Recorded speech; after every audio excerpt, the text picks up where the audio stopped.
एक दिन एक भूखा किता खाने की तलाश में इधर उधर घूम रहा था। कुछ देर बाद उसे एक जगह से एक बड़ी हड्डी मिल गई। वो बहुत खुश हुआ और हड्डी को मुना में दबाकर एक महफूज जगह पर जाने लगा ताकि आराम से उसे खा सके। रास्ते में उसे एक नहर मिली जिस पर एक लकड़ी का पल था।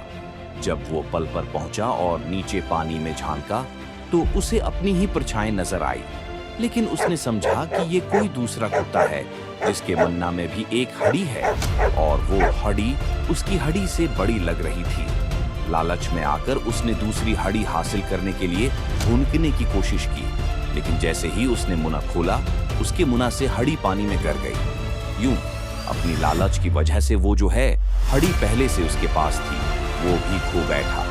सबक: लालच का अंजाम हमेशा नुकसानदायक होता है। हमें जो कुछ हासिल हो उस पर कनात करनी चाहिए और गैर जरूरी लालच से बचना चाहिए।